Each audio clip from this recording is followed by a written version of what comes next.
वसुदेवसुतं देवं कंसचाणूरमर्दनं देवकी परमानन्दं कृष्णं वन्दे जगद्गुरुं प्रपन्नपारिजाताय स्तोत्रवेत्रैकपाणये ज्ञानमुद्राय कृष्णाय गीतामृतदुहे नमः।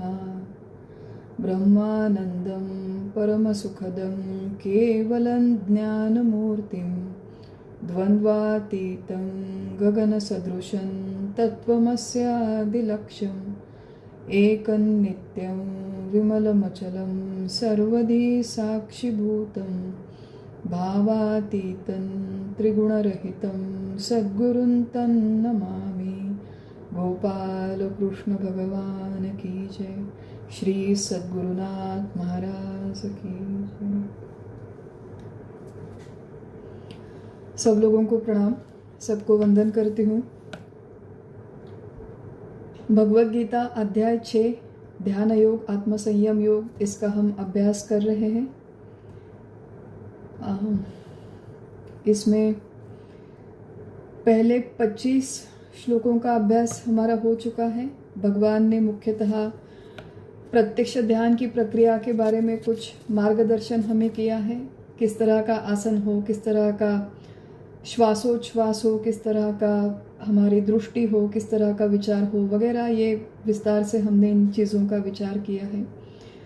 इसके पश्चात भगवान और हम लोग ये वेदांतिक ध्यान के संदर्भ में ये सारी चीज़ें सीख रहे थे कि इस तरह से निधिध्यासन होने के पश्चात वैचारिक ध्यान हो, या फिर इस अध्याय के संदर्भ में प्रत्यक्ष ध्यान जब सिद्ध होने लगता है तो मनुष्य को आत्यंतिक सुख का अनुभव आता है। ऐसा सुख, ऐसी स्थिति, आत्मस्थिति प्राप्त होने के पश्चात वो बड़े से बड़े दुख से भी कभी विचलित नहीं होता।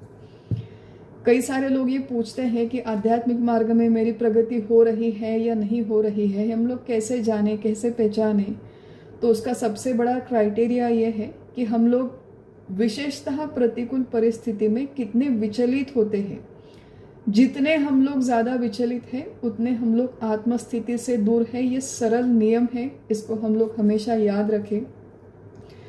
एक ये जो मार्ग है, पिछले सत्र में एक श्लोक आया था, शनैः शनैः उपरमे।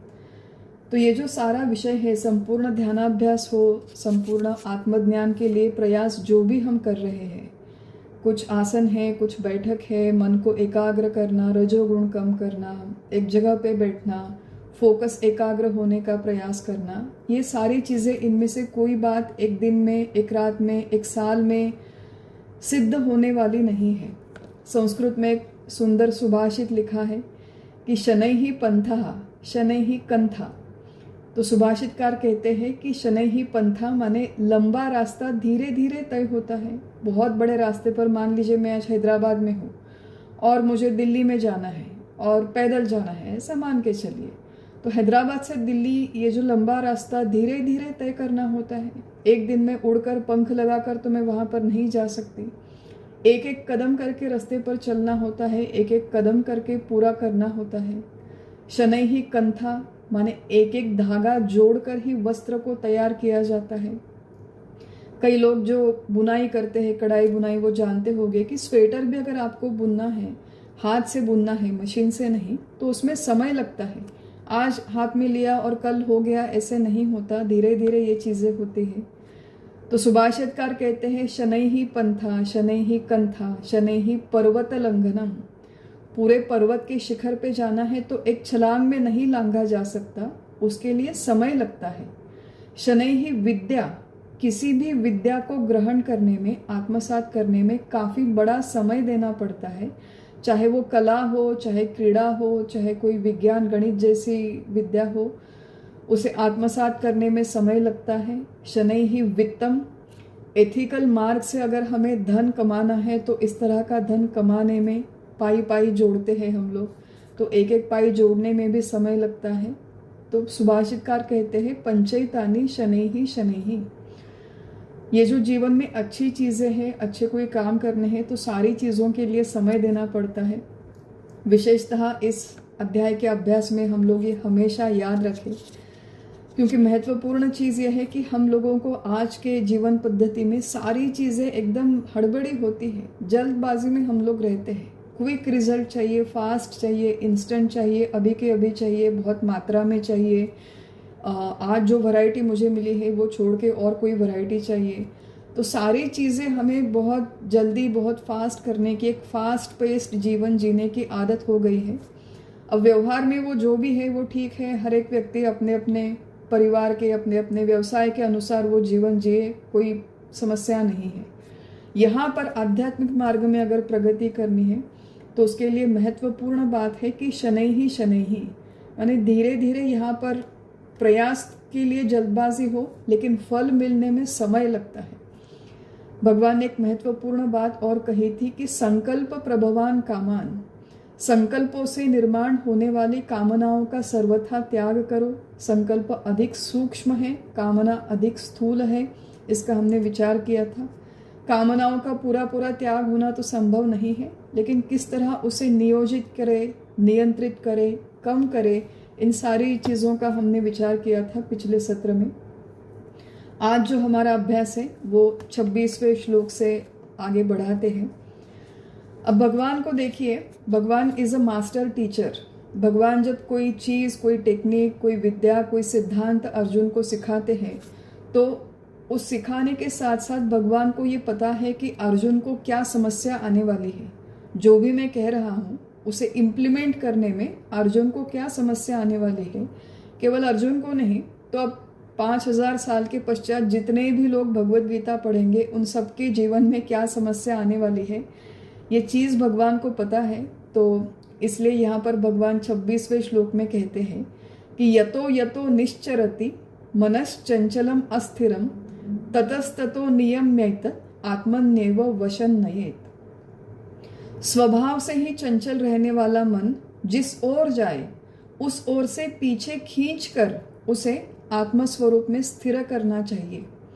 इस प्रकार, अब ये जो है आगे का श्लोक बाद में देखते हैं, लेकिन अभी इतना ही देखते हैं कि भगवान ने मन का स्वभाव कहा है कि मन चंचल है, मन अस्थिर है। अब ये क्यों कहा है कि दिस इज बाय डिजाइन, ये कोई नई बात नहीं है।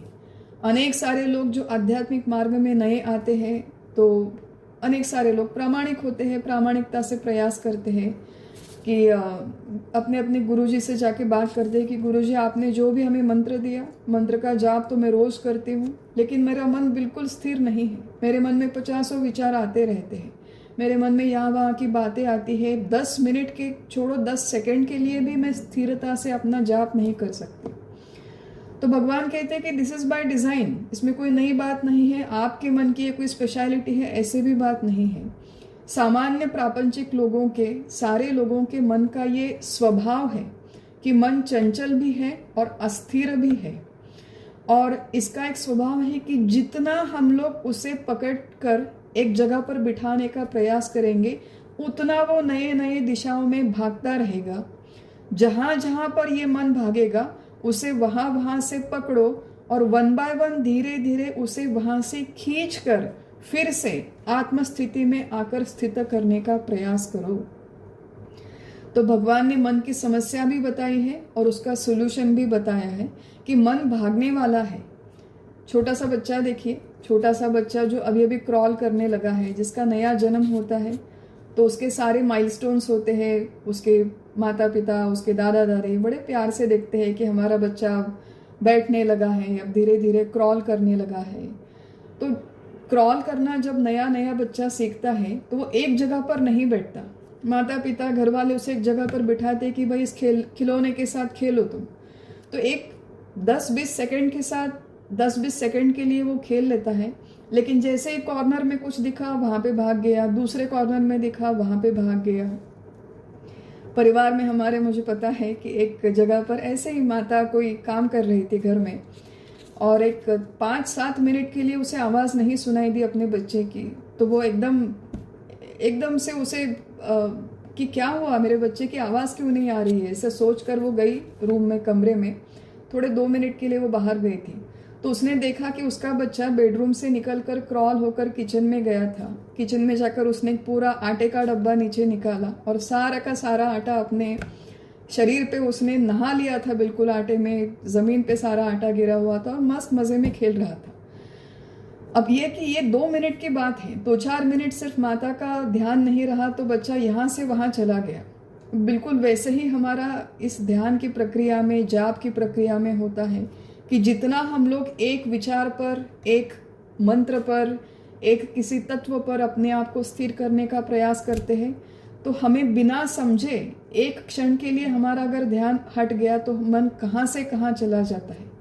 कभी भूतकाल की बातें, कभी भविष्य काल की बातें, कभी वर्तमान काल की बातें, ऐसे ऐसे किस्से जिनका हमने सालों साल कभी विचार नहीं किया, बरसों तक हमने जिसके बारे में नहीं सोचा, अचानक से हमारे कहीं सबकॉन्शियस माइंड में जो सारी चीज़ें बैठी थी जाकर, शायद सुप्तावस्था में बैठी थी, ऐसे बहुत सारी चीज़ें उभर कर आती है और उन्हीं 20 मिनट में आती है जब हम लोग जाप के लिए बैठते हैं। तो भगवान यहाँ पे कहते हैं कि दिस इज़ फाइन, ये डिज़ाइन है और ऐसे ही तुम्हारा मन बिहेव करने वाला है। तो उपाय क्या है? उपाय भगवान ने कहा है कि जहाँ जहाँ पर मन जाता है वहाँ वहाँ से उसे पीछे खींचो। You have to practically pull it back. जैसे हम लोग बच्चे को एक जगह से उठाकर दूसरी जगह पे जाकर बिठाते हैं, वैसे हमें अपने मन को उस जगह से खींचकर फिर से आत्मस्वरूप में, फिर से नामो मंत्र पर स्थिर करना होता है। और इसके लिए जो उपाय है, भगवान ने केवल इतना ही कहा कि तुम पीछे खींचो। अब पीछे खींचने के भी अलग अलग तरीके हैं, अनेक अलग अलग उपाय हैं, हम लोग उनका थोड़ा सा विचार करते हैं। सबसे पहली बात हम लोग याद रखें, पीछे खींचने की इस प्रक्रिया में, मन को पीछे खींचने की प्रक्रिया में सबसे महत्वपूर्ण बात है कि बिना निराश हुए ये प्रक्रिया, ये प्रयास करना आवश्यक है। निराश न होना ये मनुष्य के जीवन का एक बहुत महत्वपूर्ण गुण है, एक बहुत महत्वपूर्ण जीवन जीने की एक कला है, एक आर्ट है, एक लाइफ स्किल है। विशेषतः आज के जीवन में ये अत्यंत आवश्यक है, क्योंकि जहाँ जहाँ पर हम लोग जाते हैं, लोगों से बात करते हैं, जिस तरह का एक सामाजिक जीवन, professional life, political life, economic जिस तरह से हर देशों की हो रही है, इतने सारी समस्याएं हैं समाज में, प्रोफेशन में हमारे, कि सारे के सारे लोग किसी न किसी वजह से निराश हो जाते हैं, हताश हो जाते हैं, हेल्पलेस फील करते हैं। और इस तरह से एक आध दिन के लिए हेल्पलेस फील करना ठीक है, एक आध दिन के लिए किसी व्यक्ति को नैराश्य आ गया तो वो ठीक है, पर इस तरह के व्यक्ति जीवन में आगे बढ़ नहीं सकते। आध्यात्मिक बात तो बहुत दूर की रही, लेकिन व्यावहारिक जीवन में भी आगे बढ़ नहीं सकते। सोचो, आजकल हाल ही में बहुत सारे मैचेस हो गए, स्पोर्ट्स के मैचेस, कि कई सारे टीम्स थे वो हार गए, कई सारे टीम्स जीत गए। विंबलडन की मैचेस थी, क्रिकेट की थी, सॉकर की थी मैचेस। तो विनर कोई एक ही व्यक्ति होता है इंडिविजुअल स्पोर्ट्स में, या फिर टीम स्पोर्ट्स में विनर कोई एक ही टीम होती है। फुटबॉल के मैच में 40 से ज़्यादा कंट्रीज़ वहाँ पर उस फुटबॉल के वर्ल्ड कप में अभी आए थे, उन्होंने पार्टिसिपेट किया था, लेकिन एक ही टीम जीती है। तो बाकी के 45 टीम क्या करे? इतने साल तक जिसके लिए प्रयास किए, अब वो एक झटके में आप टूर्नामेंट से बाहर हो गए। तो निराश होकर बैठना ये कोई सोल्यूशन नहीं है, ये कोई हल नहीं है। सारे लोग जो प्रयत्नशील होते हैं, उद्यमशील होते हैं, वो अपने नैराश्य को दूर छोड़कर आगे बढ़ना, स्टेप बाय स्टेप आगे चलना सीखते हैं। और ये जो कला है, ये अपने आध्यात्मिक जीवन में सबसे महत्वपूर्ण है कि हमारे मन की प्रसन्नता, मन का उत्साह कायम रहे, और उसके लिए हम लोग बार बार प्रयत्नशील रहे। साधना में उतार चढ़ाव आते रहेंगे, जीवन में उतार चढ़ाव आते रहेंगे, लेकिन इन सारे परिस्थितियों में अपने मन को स्थिर रखना, प्रसन्न रखना, उत्साह कायम रखना, कठिनाइयों में न डगमगाना, ये बहुत महत्वपूर्ण बात है जो अपने ध्यानाभ्यास के लिए आवश्यक है, अपने मन को पीछे खींचने के लिए आवश्यक है। दूसरा एक उपाय है कि भाई मन जाता है मेरा, 50 चीज़ों में मन जाता है, तो दूसरा उपाय ये है कि जहाँ जहाँ पर मन जाए वहाँ पर मन को जाने दे। लेकिन जैसे ही समझ में आया कि भाई मेरा मन तो अभी मैं जाप कर रही थी, मंत्र पर मेरा मन था, फोकस था, बट पता नहीं मुझे कहाँ से वो 10 साल पहले हम लोग किसी बगीचे में गए थे, वो बगीचा याद आ गया, वो फूल याद आ गए, पता नहीं कहाँ से वही फूल, वही सारा नज़ारा सामने दिखने लगा। तो जो भी चीज़ें मुझे दिखाई देती है वो सारी की सारी परमात्मा रूप ही है। या तो निर्गुण परमात्मा उस माध्यम से प्रकट हुआ है, या फिर सगुण परमात्मा जिन पर भी मेरा प्रेम है। अगर मुझे राम जी है, कृष्ण जी है, जो भी मुझे पसंद है, वही उस फूल के माध्यम से, बगीचे के माध्यम से, आकाश के माध्यम से, कोई व्यक्ति है उनके माध्यम से, वो परमात्मा ही है जो मेरे सामने उपस्थित हुए हैं और मैं उन्हीं को देख रही हूँ। ऐसा विचार करना ये अपने मन को स्थिर करने का एक दूसरा मार्ग है। जो भी है वो परमात्मा ही है। अब आप कहोगे कि वहाँ पर बगीचे है, फूल है, सौंदर्य है, तो हम लोग परमात्मा को देख पाएंगे। लेकिन हमेशा ऐसी कोई सुंदर चीज़ें हमारे ध्यान में नहीं आती। कई बार बहुत बुरी चीज़ें होती हैं, बुरी यादें होती हैं, हमारी बहुत ज़ख्म होते हैं कि अनेक सारे लोगों ने अनाप शनाप कह दिया, कोई बहुत बड़ा ट्रॉमा है, हमारे किसी का मृत्यु हुआ है, कोई घर में बीमार है, तो वही सारी चीज़ें, वही सारी एंग्जाइटी, वो भय, वो डर, वो लोग, वो सारी जो दुखदायक बातें हैं हमारे नज़रों के सामने आ जाती है। तो वो भी परमात्मा ही है। सुखदायक व्यक्ति, वस्तु, घटना के माध्यम से जो सामने आते हैं वो भी परमात्मा है। दुखदायक घटना, व्यक्ति, वस्तु है, वो भी परमात्मा ही है।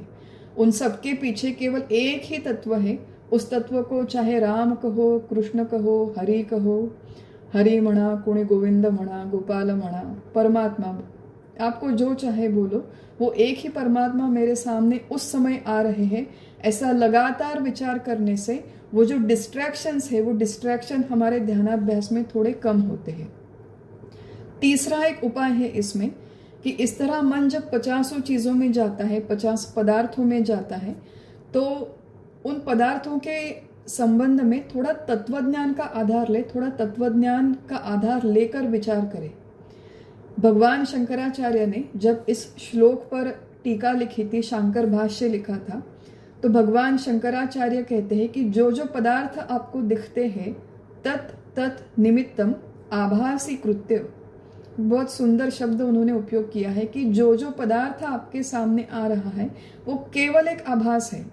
वो कितना भी सुंदर फूल क्यों ना हो, कितना भी गंदा कचरा क्यों ना हो, कितना भी अनुकूल व्यक्ति क्यों ना हो, कितना भी दुखदायक भयदायक व्यक्ति क्यों ना हो, कोई भी घटना हो, अच्छी बुरी, वो सारा का सारा संसार है, सारा का सारा क्षणभंगुर है, सारा का सारा केवल आभास है। तत् तत् निमित्तम आभासी कृत्य। तो इस तरह जब हम लोग ध्यान करने बैठे हैं, जाप करने बैठे हैं और 50 चीज़ों में मन जाता है, तो उन चीज़ों के बारे में ऐसा विचार करना ये एक मार्ग है। ये सब कुछ भ्रम है, ऐसा विचार अगर लगातार करते रहे तो ये जो मन के डिस्ट्रैक्शंस है वो धीरे धीरे कम होने लगते हैं। एक और पद्धत है तत्वज्ञान के आधार से विचार करने की, जो हमारे डॉक्टर काका जी ने कहा था कि आपको नाम जाप करते समय, ध्यान करते समय, चाहे कोई भी चीज़ हो जो आपको डिस्ट्रैक्ट कर रही हो, मान लीजिए कि मैं ध्यान के लिए बैठी हूँ, यहाँ पर बहुत आई एम वेरी फोकस्ड और मैं अच्छे से बहुत प्रयास कर रही हूँ अपना जाप करने का। तो सुबह का समय है, बाहर कौवों की आवाज़ मुझे सुनाई दे रही, चिड़िया की आवाज़ मुझे सुनाई दे रही है। तो मैं कहती हूँ कि देखो, मेरे ही मंत्र जाप के समय यहाँ पर कौवे आते हैं, चिड़िया आती है और सारे के सारे मुझे डिस्टर्ब करते हैं। ऐसा करने के बजाय जो पदार्थ है उस पदार्थ को लेकर परमात्मा तक पहुँचने का प्रयास करें। कैसे प्रयास करें? तो ये एक विचार हमने किया था कि प्रत्येक पदार्थ प्रकाश्य है। प्रकाश्य माने उस पदार्थ का हमें ज्ञान होता है। ज्ञान किसे होता है? जीवात्मा को होता है। ज्ञान किस चीज का होता है? दृश्य वस्तु का होता है। तो दृश्य वस्तु का ज्ञान जीवात्मा को होता है, लेकिन ये ज्ञान हमेशा आत्म प्रकाश में होता है। दृश्य वस्तु केवल दिखाई देती है या फिर सुनाई देती है, लेकिन जो देखा या फिर जो सुना वो जिस प्रकाश में समझ में आया, उस प्रकाश को आत्म प्रकाश कहते हैं, उसे ज्ञान प्रकाश कहते हैं, उसे अलौकिक प्रकाश कहते हैं। तो ध्यानाभ्यास के समय जो भी चीज़, जो भी पदार्थ मुझे नज़रों के सामने आए, मन के विचारों में आए, सुनाई दे रहा है, दिखाई दे रहा है, आंखें बंद किए हुए भी हमें दिखाई देती है। इनफैक्ट आंखें खुली रखे तो 2-4 ही चीज़ें दिखती है, आंखें अगर हम लोग बंद कर ले तो 50 चीज़ें दिखने लगती है। तो ये जो सारी की सारी चीज़ें हैं, ये सारी प्रकाश्य हैं, और जिस प्रकाश में मुझे ये समझ में आ रहा है कि भाई ये कौवा है, ये चिड़िया है, ये पत्ते हैं, ये मनुष्य है, ये घटना है, जिस प्रकाश में मुझे समझ में आता है वो आत्म प्रकाश है और वो मैं हूँ। जो पदार्थ दिखता है उसका पुल की तरह, ब्रिज की तरह उपयोग करे और उसी पदार्थ का उपयोग करके आत्मस्वरूप तक पहुंचने का प्रयास करे। ये तत्वज्ञान की मदद है। श्रोत्रस्य श्रोत्रम मनसो मनोयत, केनोपनिषद हमें कहता है कि कानों का कान आत्मा है, मन का मन ये भी आत्मा है, वाणी की वाणी ये आत्मा है, आंखों की आंख ये आत्मा है। माने आंख, मन, वाणी, कान, इनके माध्यम से जो भी मैं ग्रहण कर रही हूँ, what ever input is going inside. अब आप कहोगे कि ये तो सारी चीज़ें बंद हैं, मेरी आंखें बंद हैं, मन से मैं प्रयास कर रही हूँ, लेकिन इस प्रयास के समय जितनी सारी चीज़ें मुझे दिखाई देती है, सुनाई देती है, उन सारी पदार्थों का, चीज़ों का उपयोग करके हम लोग अधिष्ठान तक जा सकते हैं, आत्म प्रकाश तक जा सकते हैं। ये तीसरा उपाय है। चौथा एक उपाय है कि जितना हो सके, इट्स अ सिंपल थिंग, कि अपना काम ऑर्गेनाइज करके उसके पश्चात ध्यानाभ्यास के लिए बैठे। ये हमेशा होता है कि बाकी सारी चीज़ें बिल्कुल बढ़िया है, इतना कोई मुझे भूत भविष्य के विचार मन में नहीं आते, I am okay, in general मैं स्टेबल हूँ। लेकिन फिर ये होता है कि आज मेरे सुबह के कुछ काम है, उतने ही काम मेरे इनकम्प्लीट बचे हैं। मान लीजिए कोई दूध वाला आने वाला है, आज उसको लेट होने वाला है, तो मुझे पता है कि आधा घंटा आज वो लेट आएगा। मैं ध्यानाभ्यास के लिए बैठी हूँ और फिर मन में बार बार यही विचार आता है कि अब बेल बजेगी, अब बेल बजेगी, अब बेल बजेगी, अब ये आएगा, वो आएगा वगैरह। कोई काम और महत्वपूर्ण काम अगर हमारा इनकम्प्लीट बचा है, तो सारे महत्वपूर्ण काम ऑर्गेनाइज करके, प्लान करके, एग्जीक्यूट करके, सारी चीज़ें उसके पश्चात बंद करके हम लोग ध्यानाभ्यास प्रारंभ करें। जितनी महत्वपूर्ण चीज़ें हमने आधी अधूरी छोड़ी है, वही उस समय ध्यानाभ्यास के समय सामने आती है। इसलिए हमेशा एक बात हमने देखी है कि आधे घंटे का ध्यान या फिर आधे घंटे का नाम जाप सिद्ध होने के लिए, सफल होने के लिए, बाकी के 23.5 घंटे हमें अत्यंत ऑर्गेनाइज्ड रहना आवश्यक होता है। जितने हम लोग हमारे डे टू डे लाइफ में ऑर्गेनाइज्ड रहेंगे, उतनी हमारी स्पिरिचुअल प्रैक्टिस अच्छी होगी। तो एक चौथा उपाय है अपने मन को खींचने का, वो है हमारे डे टू डे लाइफ में ऑर्गेनाइज्ड हो जाना। डे टू डे लाइफ में हम लोग बहुत ही डिसऑर्गेनाइज्ड है, बहुत ही हम लोग बिखरे हुए हैं, ना कोई ढंग प्लान है, ना कोई हमारा रूटीन है। किसी भी समय उठते हैं, किसी भी समय खाते हैं, किसी भी समय सोते हैं, कभी भी फ़ोन उठाया, गप्पे हाँकते बैठे। तो ऐसे रूटीन में ध्यान साधना या फिर नाम जाप सिद्ध होना संभव नहीं है। तो एक चौथा उपाय है अपने आप को ऑर्गेनाइज्ड रखना। और पांचवा महत्वपूर्ण उपाय है, और वो उपाय है कि भगवान से प्रार्थना करना। हमारे आध्यात्मिक मार्ग में सबसे महत्वपूर्ण अगर चीज़ है तो वो है शरणागति। अब देखिए, हम लोग 6ठे अध्याय में हैं, इसलिए हम लोग अपने खुद के प्रयासों का बहुत सारा प्रयत्न करने, बहुत सारा विचार हम लोग कर रहे हैं कि मनुष्य खुद क्या प्रयत्न कर सकता है। लेकिन इनवेरिएबली हमारे जीवन में ऐसी परिस्थिति आती है, हमारे आध्यात्मिक जीवन में आती है, हमारे व्यावहारिक जीवन में आती है, प्रापंचिक जीवन में ऐसी परिस्थिति आती है कि हमारे सारे के सारे प्रयास एकदम बिल्कुल असफल हो जाते हैं। चाहे जितना हम लोग प्रामाणिकता से प्रयास करें, जितनी मेहनत करें, नथिंग वर्क्स। प्रपंच में कुछ ना कुछ समस्याएं आती रहती है। बिल्कुल उसी तरह आध्यात्मिक जीवन में भी मान लीजिए कि जितने सारे डूज एंड डोंट्स हमें भगवान ने कहे हैं, मैं सारे रूल्स फॉलो करती हूँ। ना मैं कोई टीवी देखती हूँ, ना मैं कोई सीरियल देखती हूँ, ना मैं कोई मैगजीन्स पढ़ती हूँ, उटपटांग चीज़ों के बारे में मैं बात नहीं करती। और जितना मेरा समय है, या तो मैं घर गृहस्थी के काम करती हूँ, या ऑफिस के करती हूँ, या फिर मैं अपना अभ्यास करती हूँ। So I am following all the rules, I am doing everything right. ये सब करने के पश्चात भी जब भी ध्यानाभ्यास के लिए बैठती हूँ तो मेरा मन एकाग्र होता ही नहीं। जैसे मैंने कहा, या तो भूतकाल की बातें हैं या बिल्कुल जिनका मुझसे कोई संबंध नहीं है। अब रशिया यूक्रेन में वॉर है, ईरान में अमेरिका में वॉर है, इन पर मेरा कोई नियंत्रण नहीं है, लेकिन इन्हीं चीज़ों के बारे में मेरे मन में विचार आते रहते हैं।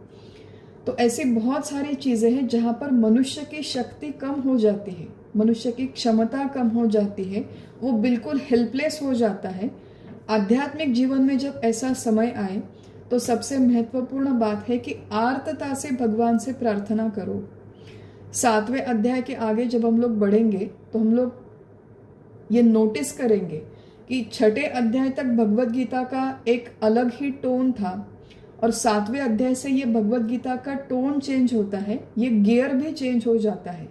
क्योंकि 6ठे अध्याय तक भगवान ने कर्मयोग कहा है, कर्म संन्यास की बातें की है, निष्काम कर्म की बातें की है, ध्यान की बातें की है, लेकिन ये सारे प्रयास मनुष्य करता है। उसके पश्चात जब उसकी अपनी खुद की नहीं बनती तब उसे जाकर कहीं ना कहीं झुकना पड़ता है। यही बात यहाँ पर ध्यानाभ्यास में है कि जब हमारी शक्ति नहीं होती, कंप्लीट नहीं है, इनफ नहीं है, ऐसा समय आने पर भगवान के सामने जाए, शांति से बैठे, उनकी अत्यंत आर्तता से प्रार्थना करे। तुकाराम महाराज है। अब देखिए, ये तुकाराम महाराज है जो अत्यंत विरक्त थे, लेकिन उन्होंने भी अपने अभंग की रचना में एक उनकी ऐसी रचना है जहाँ पर वो भगवान की प्रार्थना करते हैं कि आप मेरे इंद्रियों का नियंत्रण करने में मेरी मदद करें। तुकाराम महाराज कहते हैं, पापाची वासना नको दाऊ डोळा, त्याहुनी आंधळा बराच मी। भगवान, मेरी आंखों को अभद्र चीजें देखने से आप रोके। अभद्र चीजें देखने से तो बेहतर है मैं अंधा बन जाऊं। निंदेचे श्रवण नको माझे कानी, बधीर करोनी ठेवी देवा। दूसरों की निंदा सुनने से मेरे कान बहरे हो जाए ये तो ज्यादा अच्छा है। मुझे किसी की निंदा नहीं सुननी है, इसके लिए आप मुझे शक्ति दो। अपवित्र वाणी नको माझ्या मुखा, त्याहुनी मुका बराच मी।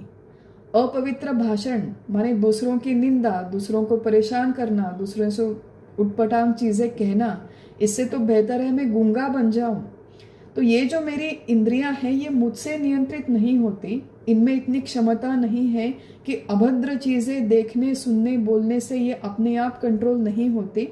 आप मुझे शक्ति दे, उसके अनुसार इस शक्ति का उपयोग करके मेरी इंद्रियां नियंत्रित हो जाए। तो ये तुकाराम महाराज ने की हुई प्रार्थना है।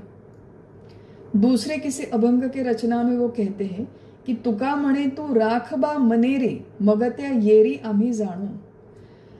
भगवान श्री कृष्ण है, वो गोपाल के नाम से जाने जाते हैं। गोपाल माने जो गायों का पालन करते हैं।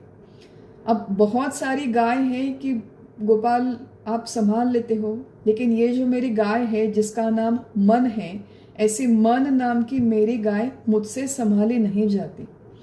बाकी की सारी चीज़ें संभालने का मैं प्रयास कर सकती हूँ, लेकिन ये मन नाम की गाय बिल्कुल मेरे कंट्रोल के बाहर है। तो गोपाल जी आप आइए और मेरे मन नाम की गाय को संभालें। आपने अगर इसे संभाल लिया तो कहीं पर मेरी बात बनेगी और फिर मैं धीरे धीरे आगे बढ़ पाऊंगी। तो जहाँ पर अपनी शक्ति कम होती है, जहाँ पर अपनी क्षमता कम होती है, वहाँ पर सारा अभिमान, सारा अहंकार छोड़कर भगवान के सामने जाकर माथा टेके और उन्हें वो शक्ति मांगे, उन्हें वो क्षमता मांगे, जिससे हम लोग इस आध्यात्मिक मार्ग पर प्रगति कर पाए। तो यहाँ पर जो भगवान ने कहा है, यतो यतो निश्चरति, जितना हमारा मन 50 दिशा में भागेगा, मनश्चंचलम अस्थिरम, ये चंचल मन है, अस्थिर है, लेकिन साधक के तौर पर हमारा ये कर्तव्य है कि बिना निराश हुए बार बार अनेक अलग अलग स्ट्रैटेजीज का, उपायों का उपयोग करके जहाँ पर मन गया है वहाँ से खींच कर उसे लाए और एक जगह पर लाकर एक विचार पर, एक नाम मंत्र पर उसे फिर एक बार बिठाए। ये हमारा कर्तव्य है, हमारी जिम्मेदारी है, जिसका एहसास भगवान हमें यहाँ पर कराते हैं। अब इतनी सारी मेहनत होने के पश्चात सारा ध्यानाभ्यास का विचार हो चुका और उसके पश्चात भगवान कहते हैं कि परिणाम क्या होता है। इतनी सब मेहनत करने के पश्चात उसका परिणाम क्या होगा। तो वो 27वें और 28वें श्लोक में भगवान कहते हैं, प्रशांत मनसम येनम योगिनम सुखम उत्तमम उपैति शांत रजसम ब्रह्मभूतम अकल्मषम युंजनेवम सदात्मानं योगी विगत कल्मषः सुखेन ब्रह्म संस्पर्शम अत्यंतम सुखमश्नुते। दोनों श्लोकों का अर्थ ये है कि इस प्रकार जिसने अपना मन पूर्णतया समेटकर अपना रजोगुण शांत किया है, उसे ब्रह्मरूप हो जाने से सुखरूपता प्राप्त होती है। इस प्रकार निष्पाप होकर अपना अंतःकरण स्थिर रखने वाला योगी सहजता से ब्रह्मज्ञान रूप निरपेक्ष सुख का भोग लेता है। योगी की ये जो तैयारी है कि किस योगी के बारे में, अब कॉन्टेक्स्ट यहाँ पर ध्यान का है, इसलिए हम लोग ध्यान योगी के बारे में कहते हैं। लेकिन वेदांता के दृष्टिकोण से हमने देखा है कि ये वेदांतिक ध्यान है, वैचारिक ध्यान है।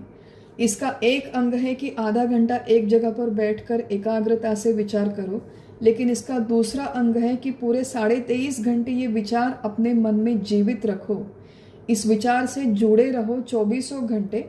ये इस तरह का ध्यान ये मुख्यतः वेदांतिक ध्यान है। लेकिन यहाँ पर जो कॉन्टेक्स्ट है वो आधे घंटे 1 घंटे एक जगह पर बैठने के ध्यान का कॉन्टेक्स्ट है, तो उसी कॉन्टेक्स्ट में हम लोग विचार करेंगे।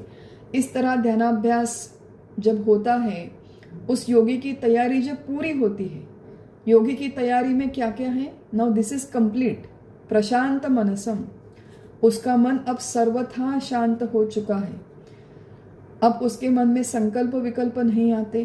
ध्यानाभ्यास को जब बैठता है तो मान लीजिए कि ध्यानाभ्यास के पहले संकल्प विकल्प हो, बहुत सारे विचार हो, लेकिन जो हाईली ट्रेंड योगीज होते हैं वो एक जगह पर बैठकर जब आंखें बंद करते हैं या फिर आंखें खुली भी रखते हैं, तो उन्होंने अपने आप को इस तरह ट्रेन किया हुआ होता है कि व्यवहार में वो पूरी तरह एंगेज रहे, लेकिन जैसे ही व्यवहार से उपराम हो जाए, जैसे ही व्यवहार से निवृत्त हो जाए, तुरंत आत्मानुसंधान में उनकी वृत्ति चली जाती है। इसके लिए बहुत बड़ा अपने आप को ट्रेनिंग करने की आवश्यकता है। उसके लिए ट्रेनिंग की जो एक अंग है वो है प्रशांत मनसम। परिस्थिति चाहे जैसी हो, तुरंत अपने आप को शांत करने का जो आर्ट है, शांत करने की जो कला है, वो उसे अवगत हो चुकी है। अब वो ध्यानाभ्यास के लिए बैठता है और प्रशांत, प्रशांत माने प्रकर्षेण शांत, अत्यंत शांत। अब अत्यंत शांत माने क्या होता है, तो शांत देखिए, शांति के भी अलग अलग लेवल्स है, अलग अलग लेयर्स होते हैं। शुरू में जब मैं बैठती हूँ तो मैं बहुत अशांत होती हूँ, आई एम वेरी रेस्टलेस। फिर मैं बहुत प्रयास करती हूँ, मेरा रजोगुण कम होता है, मैं विचार करती हूँ, अभ्यास करती हूँ, श्रवण करती हूँ, साधना करती हूँ, और धीरे धीरे मेरा मन शांत होने लगता है। फिर मैं कहने लगती हूँ कि देखिए, आजकल ना मैं बहुत भगवत गीता का अभ्यास कर रही हूँ और मुझे इतनी शांति महसूस हो रही है। पहले देखिए छोटी सी भी घटना होती तो मैं बहुत डिस्टर्ब हो जाती हूँ। आज देखो इतनी बड़ी बड़ी घटनाएं हो रही हैं, लेकिन मुझे कुछ फ़र्क नहीं पड़ता, मैं बहुत शांत हूँ, बहुत मुझे सुंदर लगता है, बहुत अच्छा लगता है। और ये जो सारी चीज़ें हैं ना, ये सारे बदलाव मेरे गीता के अभ्यास की वजह से हो रहे हैं। I am feeling very peaceful. यहाँ पर कहते हैं कि मैं बहुत शांत हूँ, ऐसा जब तक लगता है तब तक वो प्रशांति नहीं है। वो शांति हो सकती है, लेकिन प्रशांति की अवस्था वो है कि जहाँ पर मैं बहुत शांत हूँ और पहले मैं परेशान होती थी, इतना विचार भी वहाँ पर नहीं है। बस व्यवहार से निवृत्त हो गए और तुरंत मन को आत्माकार करने का प्रयास शुरू हो गया, तुरंत बाकी के सारे विचार बंद हो गए। और ऐसी जो परिपूर्ण शांति है उसे प्रशांति कहते हैं। सर्वथा जहाँ पर मन शांत है, कोई इधर उधर के विचार नहीं आते, आत्मानुसंधान का ही केवल अभ्यास जहाँ पर होता है, वो प्रशांत मनस जिसका हो गया है। ये पहली बात। दूसरी बात है शांत रजसम, जिसका रजोगुण शांत हुआ है। देखिए यहाँ पर भगवान की शब्द योजना देखिए, उन्होंने नष्ट रजसम नहीं कहा कि रजोगुण नष्ट हो जाएगा, ये नहीं कहा, लेकिन रजोगुण की जो अभिव्यक्ति है, रजोगुण के जो मैनिफेस्टेशंस है, वो धीरे धीरे शांत होते हैं। माने रजोगुण की प्रवृत्ति मनुष्य की धीरे धीरे कम होती है। ध्यानाभ्यास को या फिर नाम जाप की साधना को हमें सिद्ध करना है, तो रजोगुण की प्रवृत्ति के साथ वो सिद्ध होना संभव नहीं है। रजोगुण की प्रवृत्ति का सबसे बड़ा एक लक्षण है, वो है चांचल्य, रेस्टलेसनेस। व्यवहार में हम लोग ऑब्जर्व करें तो हमें समझ में आएगा, और हमारे खुद की तरफ दूसरों को ऑब्जर्व करने की कोई आवश्यकता नहीं है। अपने खुद की तरफ देखिए कि कितनी बार दिन में हमारा शरीर चंचल रहता है। एक जगह पर बैठने के लिए बोला, किसी सत्संग में जाते हैं, हमारे यहाँ बहुत पहले छोटे छोटे बच्चों की क्लासेस होती थी, तो 5, 7, 8, 10 साल की बच्चे आते थे, लड़के आते थे, और उन्हें एक जगह पर आधा घंटा हमें बिठाना होता था, क्योंकि हम लोग छोटे बच्चों के संस्कार वर्ग चलाते थे। तो इतनी इतनी चीज़ें देखने को मिलती थी कि जो बच्चे हैं, लड़के हैं, वो हमेशा एक दूसरे का कुछ ना कुछ उखाड़ते रहते थे कि सामने कोई बंदा बैठा है तो उसको मारा, उसकी शर्ट खींची, या फिर अपने हाथ पैर हिलाने लगे, या फिर यहाँ वहाँ देखने लगे कि वो क्या करता है, ये क्या करता है। बहुत सारी लड़कियाँ लड़के दोनों भी अपने बालों के साथ खेलते रहते थे। आधा घंटा एक जगह पे बैठना है, उसमें 10 बार आप बालों का क्लिप निकालोगे, 10 बार फिर से वो बालों का क्लिप लगाओगे। तो एक बार मैंने वो बच्चों से कहा था कि इतने बार आपको बाल संभालने की क्या ज़रूरत है। वो बाल सामने चेहरे पर आते हैं, फिर एक बार उन्हें पीछे डालो, फिर वे सामने आते हैं, फिर उन्हें पीछे डालो। आधे घंटे में 10 बार तो हम लोग हमारे बालों को भी हाथ लगाते हैं। तो उनसे मैंने कहा था कि अपने हाथों की कोई मुद्रा करके आधे घंटे के लिए बैठ जाओ। 10 बार क्लिप छोड़ने की, लगाने की क्या आवश्यकता है। एक तो हाथ पैर हिलाते हैं, यहाँ वहाँ देखते हैं। अब केवल बच्चों की बात नहीं है, हम बड़ों को देख लें, सत्संग में जाते हुए वहाँ पे भी देख लें। सत्संग शुरू है, सामने कोई व्यक्ति बैठकर प्रवचन कर रहा है, कीर्तन कर रहा है, लेकिन इतने में कोई एक व्यक्ति आकर, जो लेट आती है व्यक्ति, बस एंट्री करके आकर सामने के रो में बैठ जाता है। जैसे ही वो व्यक्ति लेट आने वाला एंट्री करता है और सामने बैठता है, तो सारे लोग वो वक्ता की देखने के बजाय वो नए आदमी को देखते हैं जो धीरे धीरे धीरे आकर अपनी सीट पर बैठता है। अब वैसे लोगों को जो लेट आते हैं उनकी तरफ देखने की, उनकी तरफ ध्यान जाने की क्या आवश्यकता है। लेकिन नहीं, हमसे नहीं होता, क्योंकि हमारा रजोगुण इतना एक्टिव है कि हमें सत्संग में भी यहाँ वहाँ क्या हो रहा है ये सारी चीज़ें नोट करनी होती है। तो शरीर चंचल है, मन चंचल है, बार बार हलचल करता है। तो ये सारा रजोगुण जिसका अब शांत हो चुका है, माने आधे घंटे के लिए क्यों न सही, अब इसे ये समझ में आ गया है कि अपने शरीर को स्थिर कैसे बिठाएं। मन का स्थैर्य तो हम लोग छोड़ देते हैं, वो बहुत बात की बात है। लेकिन सबसे पहला ट्रेनिंग ध्यानाभ्यास में ये है कि सारे घर गृहस्थी से अपने आप को निवृत्त करके, विड्रॉ करके, आधे घंटे के लिए कहना just sit down in one place. हम लोगों का ये अनुभव है कि हम लोग ये सारी चीज़ें छोड़कर आधे घंटे के लिए जाकर एक कमरे में बैठ भी नहीं पाते। हम में से कोई ऐसी कोई बात नहीं कि हम लोग कोई बहुत बड़े भाई, मैं मुख्यमंत्री हूँ, राज्यकर्ता हूँ, प्रधानमंत्री हूँ, मुझे पूरे देश का कारोबार चलाना है, ऐसी कोई तो हमारे इतनी बड़े काम नहीं है। आधा घंटा तो हम लोग आराम से अपने रूटीन से निकाल सकते हैं। कोई आधा घंटा हम लोग जाकर एक कमरे में बैठ जाए तो कोई दुनिया पूरी डूबने वाली नहीं है, इतना बड़ा कोई संकट आने वाला नहीं है। लेकिन फिर भी हम लोग इतने डिस्ट्रैक्टेड रहते हैं, इतनी सारी चीज़ों में भागदौड़ करते रहते हैं। यहाँ पर कहते हैं कि पूर्व तैयारी में ये सारा चांचल्य उसका कम हुआ है, उसका लोभ कम हुआ है। रजोगुण का एक और है कि काम शुरू करते हैं, अब एक काम लिया तो एक काम पूरा नहीं, फिर दूसरा किया, फिर तीसरा किया, फिर चौथा किया, और एक भी काम पूरा नहीं है। घर में मैं कपड़े को फोल्ड करने लगती हूँ, फिर मुझे याद आता है आध्यात्मिक कार्य भी होते हैं। मुझे बैठकर 4 लोगों को रिप्लाई करना है, 4 लोगों के लिए मैं रिप्लाई करने बैठ जाती हूँ, 2 लोगों को रिप्लाई करती हूँ, फिर मुझे बीच में याद आता है कि अरे नहीं, मुझे रिकॉर्डिंग अपलोड करनी है, फिर मैं रिकॉर्डिंग अपलोड करने लग जाती हूँ। फिर मुझे बीच में याद आता है कि नहीं, मुझे किसी व्यक्ति को फ़ोन करना है, फिर मैं फ़ोन करने लग जाती हूँ, फिर मैं किचन में जाती हूँ, फिर मैं झाड़ों को पानी देती हूँ। तो एक काम ऐसा नहीं कि बिगिनिंग से लेकर एंड तक मैं एक जगह पर बैठकर पूरा करती हूँ।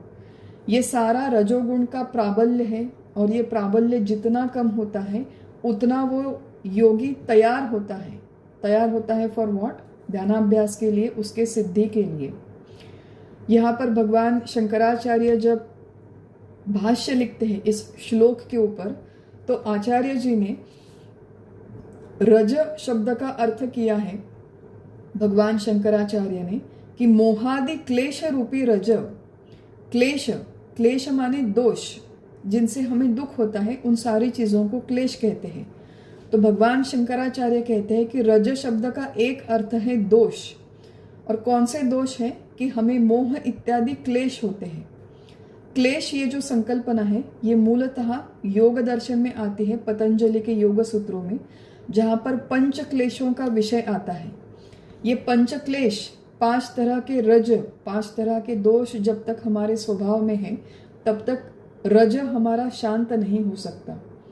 कौन से 5 क्लेश है? तो एक है अविद्या, माने अज्ञान, अपने स्वरूप का ज्ञान न होना। दूसरा दोष है अस्मिता माने अहंकार, मैं मेरा, ऐसा हमें मन में लगता रहता है। ध्यानाभ्यास को मैं बैठी हूँ लेकिन मन में विचार आते हैं कि देखो कल हमारे घर में मेहमान आए थे, मैंने खाना बनाया था, इतना बढ़िया खाना बना था, जो मैंने स्वीट बनाया था लोगों को इतना पसंद आया। अब ये कल के विचार हैं, लेकिन मैंने खाना कितना बनाया वही विचार आज तक मेरा जीवित है और वही आकर ध्यानाभ्यास में मुझे परेशान करता है। अस्मिता माने अहंकार। तीसरा क्लेश है राग द्वेष। राग द्वेष माने कई बार हमने ये शब्द देखा है कि किसी सुखद व्यक्ति या वस्तुओं के प्रति अत्यधिक जब हमारे मन में लगाव होता है उसे राग माने आसक्ति या फिर प्रीति कहते हैं। द्वेष शब्द का अर्थ है घृणा या फिर शत्रुता।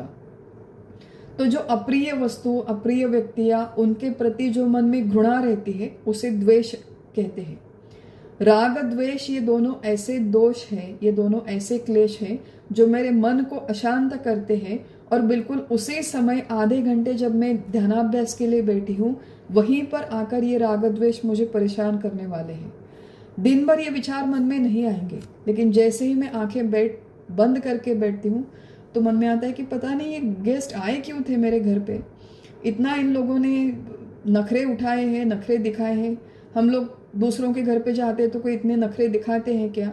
मैंने इन लोगों के लिए इतना सारा खाना बनाया लेकिन ये लोग देखो इतने थैंकलेस है।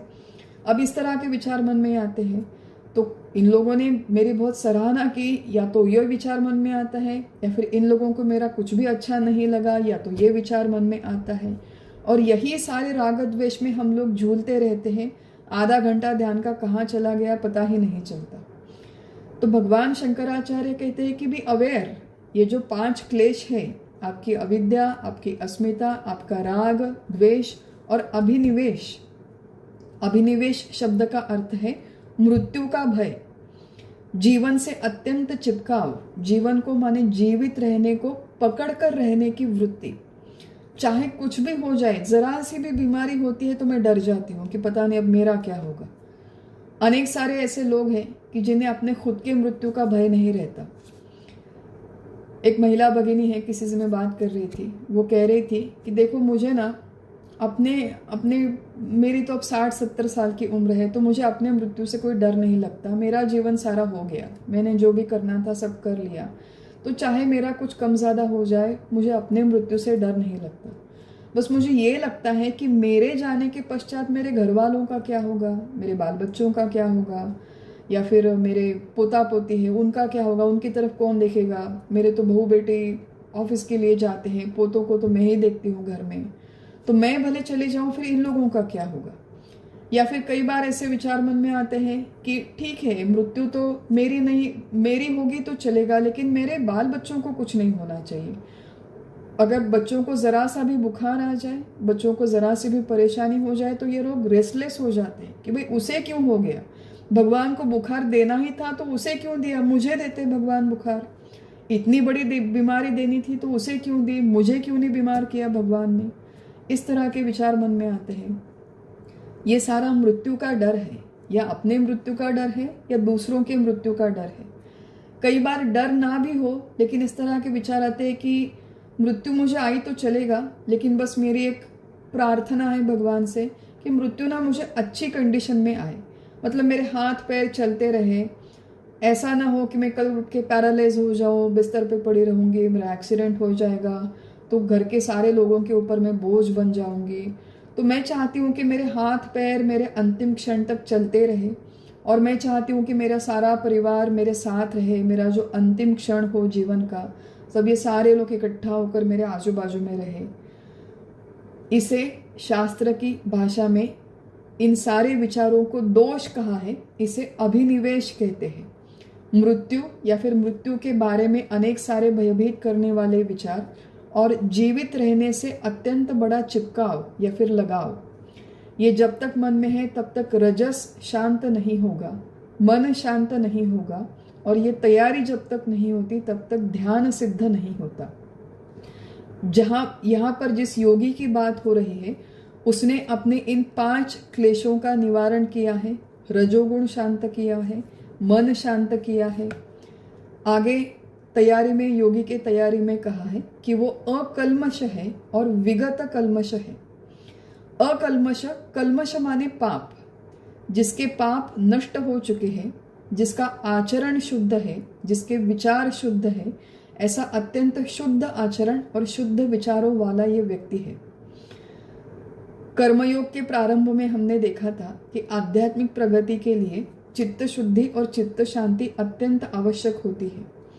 चित्त शुद्धि के हमने क्राइटेरिया भी देखे थे कि पुराने कर्मों की चुभन है जब तक हमारा चित्त अशुद्ध है, अत्यंत स्वकेंद्रित, अगर मैं केवल अपने बारे में सोचती हूँ तो मेरा चित्त अशुद्ध है। अनिर्बंध विषय भोग माने बहुत सारे विषय भोगने की अभी तक इच्छा बाकी है, मेरा चित्त अशुद्ध है। निषिद्ध भोग, प्रोहिबिटेड चीजें माने दूसरों की निंदा करना, अनएथिकली पैसे कमाना, अनएथिकली भोग भोगना, अगर मेरे मन में अभी तक इस तरह के विचार है तो मेरा मन अशुद्ध है। और मन कहीं पर नहीं लगता, मन को कुछ अच्छा नहीं लगता, मुझे कहीं पर मज़ा नहीं आता, कहीं पर मेरा मन प्रसन्न नहीं, ऐसी अगर चित्त की अवस्था है तो वैसा चित्त अशुद्ध है। ये जो योगी है इसने अपना शरीर का आचरण और मन के विचार सारे शुद्ध कर लिए हैं और अत्यंत शुद्ध विचार आचार के साथ अनेक साल तक ये जिया है। जब आज जाके जब वो ध्यानाभ्यास के लिए बैठता है तो इस अकल्मश विगत कल्मश स्थिति के साथ उसका ध्यान सिद्ध होकर उसे उसका फल मिलता है।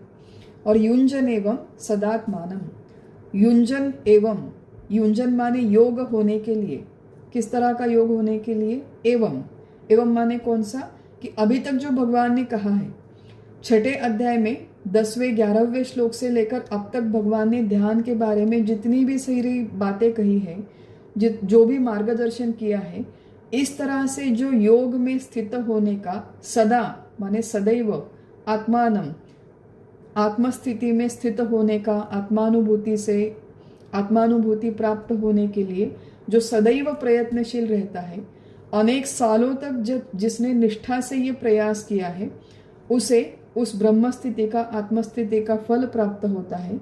क्या फल प्राप्त होता है?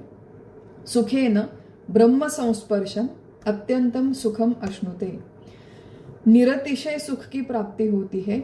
उत्तम माने सर्वोत्तम सुख की प्राप्ति होती है। ब्रह्म का स्पर्श होता है। अब ब्रह्म का स्पर्श हमारे जैसे कोई स्थूल प्रक्रिया नहीं, टेक्निकली स्पीकिंग ब्रह्म का स्पर्श होना संभव ही नहीं है।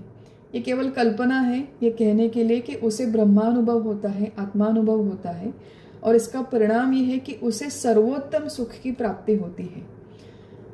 कब होती है? जब वो अनेक साल इस तरह प्रयत्नशील रहता है। हमारे सद्गुरु है डॉक्टर काका जी, उन्हें जाकर अनेक सारे साधकों ने ये प्रश्न पूछा है कि काका जी मैं इतने सालों से प्रयास कर रही हूँ, अब 2 साल हो गए, 5 साल हो गए, 10-12 साल हो गए, but I am getting nowhere.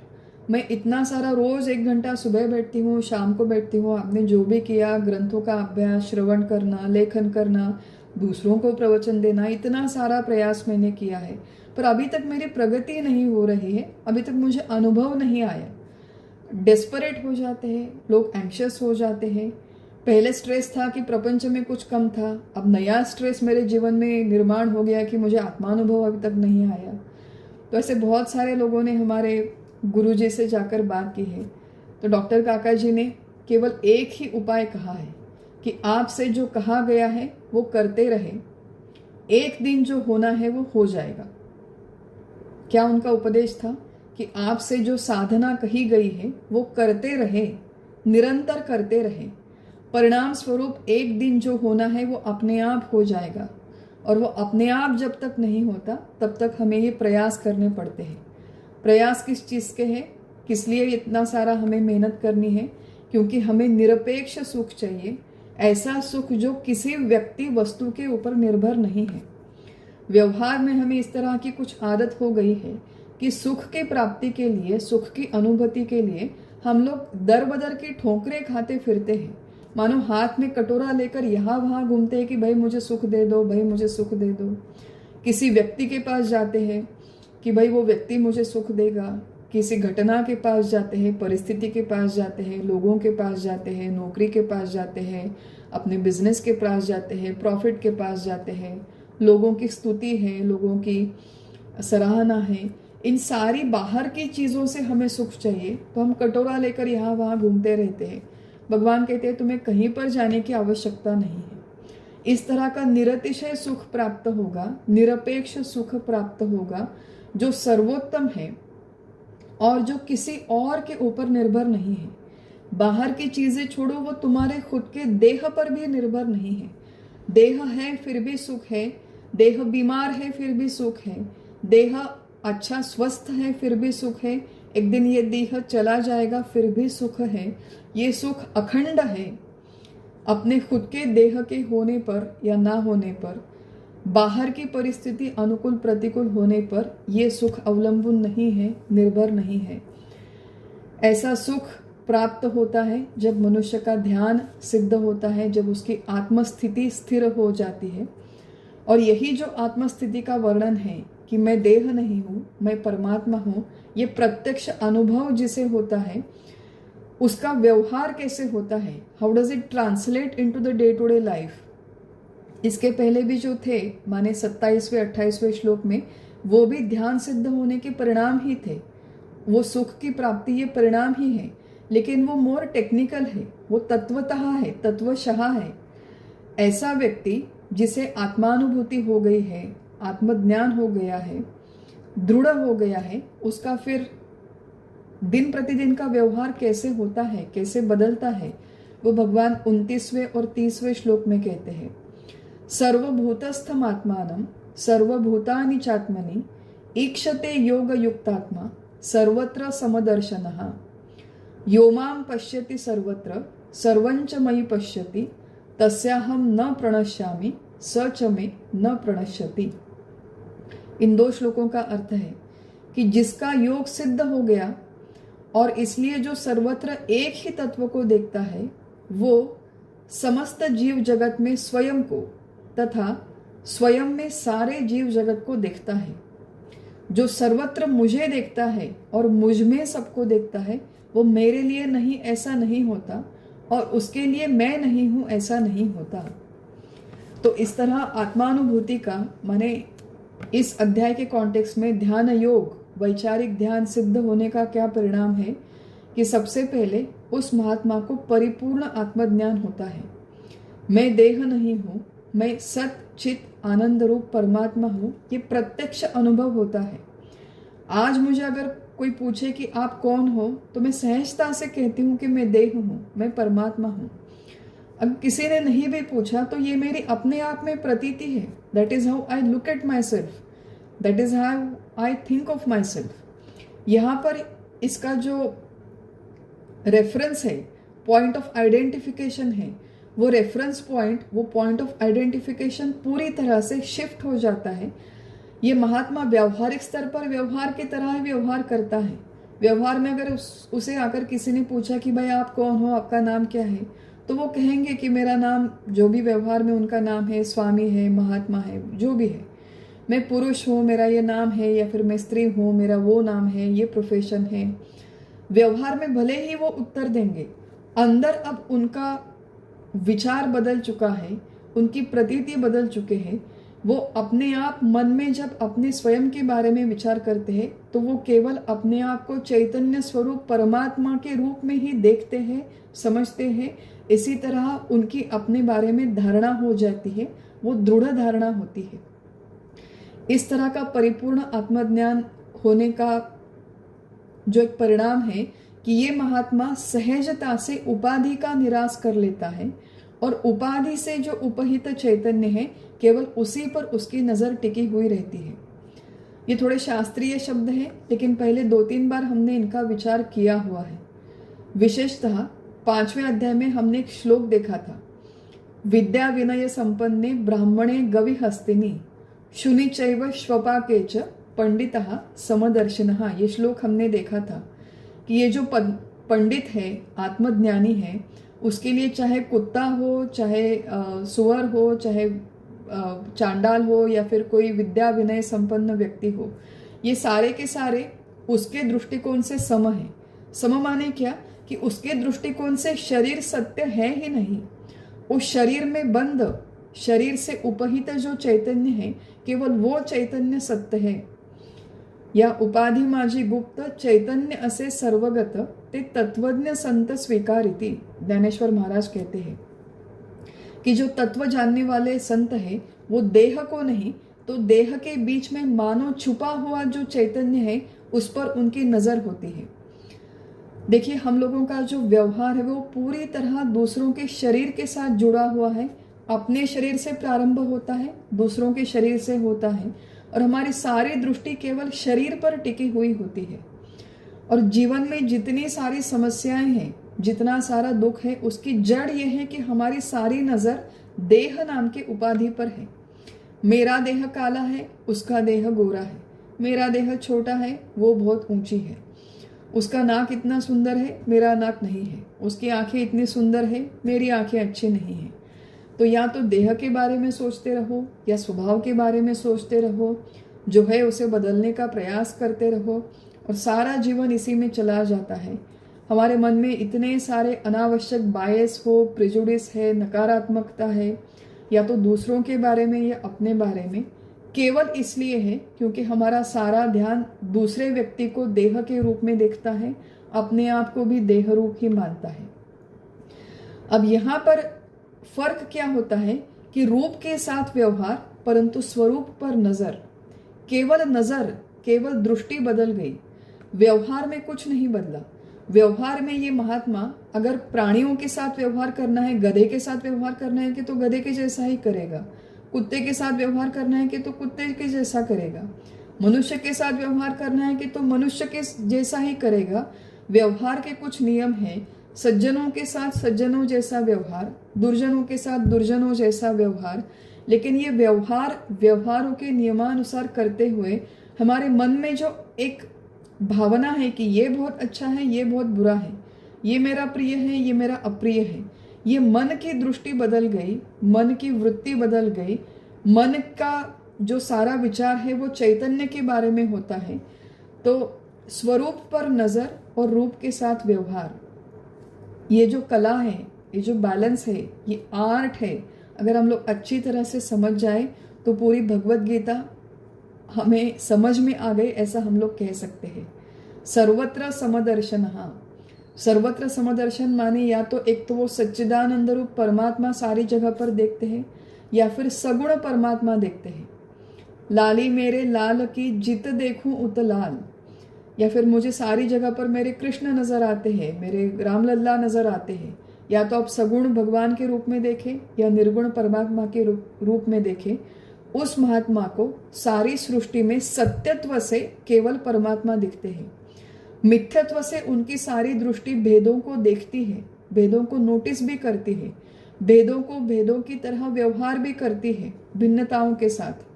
लेकिन इन भिन्नताओं के साथ व्यवहार करते हुए ये भिन्नता सत्य नहीं है, केवल अभेद रूप तत्व एक सत्य है, ऐसी उसकी दृढ़ धारणा होती है।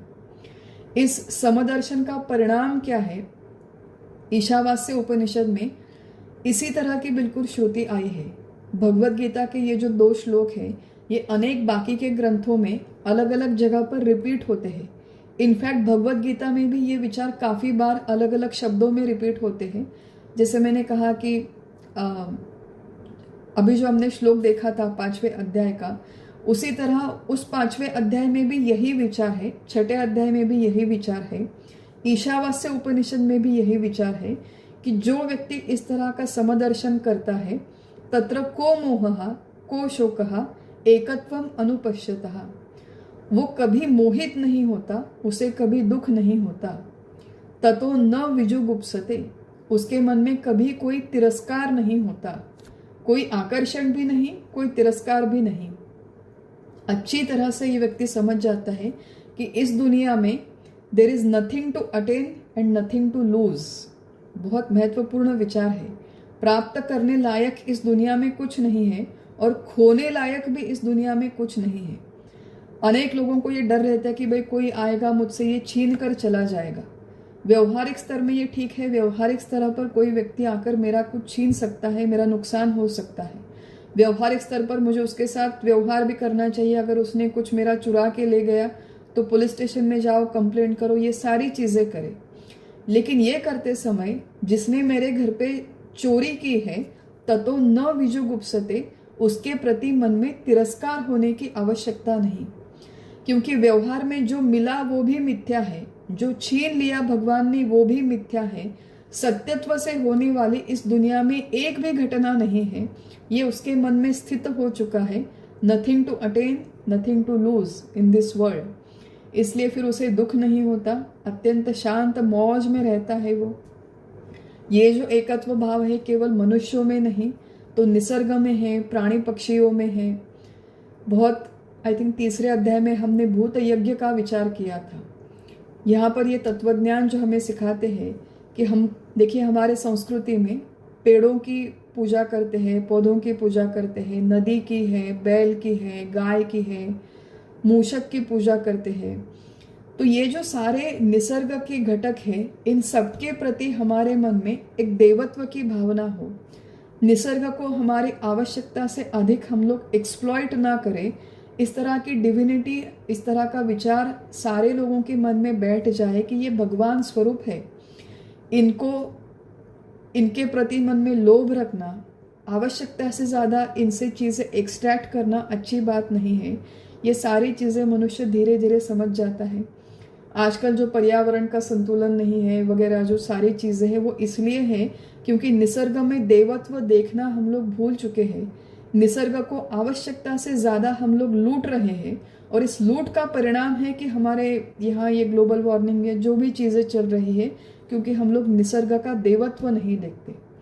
निसर्ग का देवत्व देखेंगे तो पर्यावरण का संतुलन भी बना रहेगा, भूत यज्ञ हो जाएगा, हमारा जीवन सुखी होगा और पर्याय में समष्टि का भी जीवन सुखी होगा। सबसे महत्वपूर्ण बात हमने देखी थी कि ये जो अद्वैत है, ये जो समदृष्टि है, ये केवल मन के भाव में है, क्रिया में नहीं, व्यवहार में नहीं है। अनेक बार इस बात को दोहराना पड़ता है। भगवान शंकराचार्य ने स्वयं कह के रखा है, भावात अद्वैतम सदा कुर्यात, क्रियात अद्वैतम न कुत्रचित। मनुष्य के मन में सदैव अद्वैत रहे, लेकिन उसकी क्रिया में, कृति में कभी अद्वैत माने अभेद ना रहे। क्रिया में, कृति में, व्यवहार के अनुसार भेद होना आवश्यक है। उन नियमों के अनुसार ही हम लोग व्यवहार करते रहे। लेकिन एक जो महत्वपूर्ण बात यहाँ पर भगवान ने कही है कि इस तरह जो उपाधियों का निराश करता है और आत्मानुसंधान में रहता है, वो समदृष्टि से इस सृष्टि में रहता है।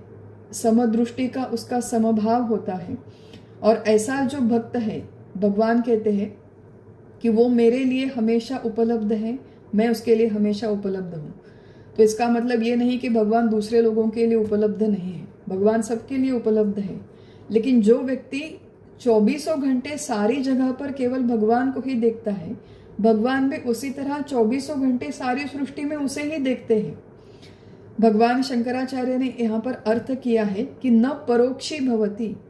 ऐसा जो भक्त है जिसकी समदृष्टि विकसित हो गई है, उसके लिए भगवान कभी परोक्ष नहीं होते, माने इनडायरेक्ट नहीं होते।